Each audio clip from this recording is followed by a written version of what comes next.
Assalamualaikum warahmatullahi wabarakatuh. Pada kesempatan kali ini saya diberi tema yang berjudul Mukjizat Al-Quran. Jadi karena Al-Quran itu sebagai mukjizat al-khalidah, sebagai mukjizat yang abadi, maka keijazan Al-Quran atau kemukjizatan Al-Quran itu selalu muncul di setiap era, di setiap zaman. Kemukjizatan Al-Quran yang paling bisa kita rasakan sampai detik ini misalnya. Jadi Al-Quran sebagai mukjizat yang abadi ini ternyata Al-Quran telah banyak memberikan inspirasi bagi para ilmuwan untuk melakukan kajian terhadap Al-Quran. Jadi di dunia ini tidak ada satupun kitab, apakah itu yang dinamakan kitab suci atau buku yang ditulis oleh manusia, yang begitu menyedot perhatian banyak orang untuk melahirkan kajian-kajian berikutnya. Jadi hanya Al-Quran. Jadi kalau kita misalnya berbicara berapa banyak kitab-kitab tafsir yang ditulis oleh ulama terdahulu sampai sekarang. Jadi kitab tafsir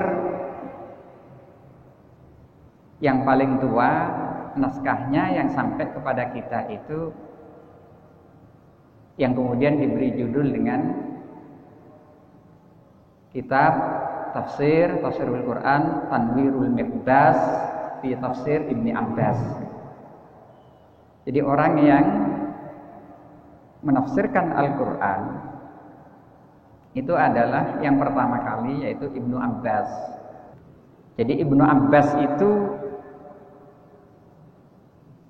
ya sepupu baginda Rasulullah Sallallahu Alaihi Wasallam, putra dari Sayyidina Abbas, paman Rasulullah Sallallahu Alaihi Wasallam.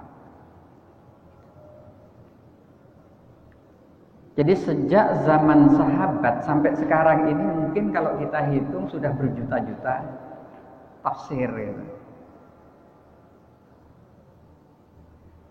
Dan itu tidak hanya dilakukan oleh kaum muslimin, tetapi juga banyak orang-orang yang non-muslim itu juga menafsirkan Al-Quran. Belum nanti Quran ini kemudian dikapling-kapling menjadi disiplin ilmu tersendiri.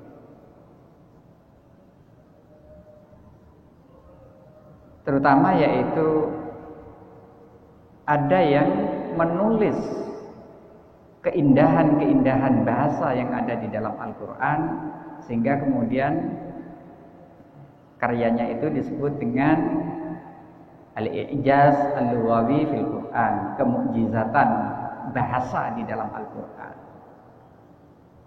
Ada yang kemudian menulis Al-I'jaz Al-Ilmi, jadi kemukjizatan Al-Quran dari aspek-aspek yaitu sains, ada kajian saintifik, ilmu pengetahuan. Jadi ilmu pengetahuan yang dimaksud di sini yaitu ilmu pengetahuan menurut rumusan, menurut pengertian ya dunia modern.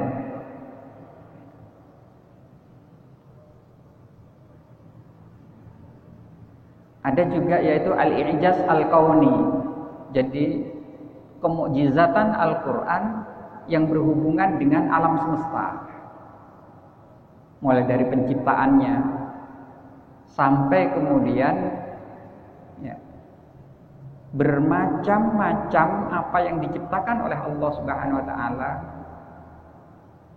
baik tentang angkasa, planet-planet di langit, benda-benda langit, sampai kemudian apa yang ada di muka bumi, dan bahkan yaitu yang berada di dalam perut bumi. Semua itu ada informasi di dalam Al-Quran. Jadi dari sini saja kita sudah bisa melihat. Jadi tidak ada yang bisa menandingi satu kitab suci manapun di muka bumi ini, atau tulisan siapapun di muka bumi ini yang kemudian memberikan tantangan seperti Al-Quran. Jadi jelas sekali misalnya di dalam Al-Quran, wa in kuntum fi raibim mimma nazzalna fa'tu bi suratin min mithlihi. Jadi kalau memang kalian semua ragu dengan apa yang diturunkan oleh Allah, yang kami turunkan ini, maka coba buat satu surat seperti Al-Quran.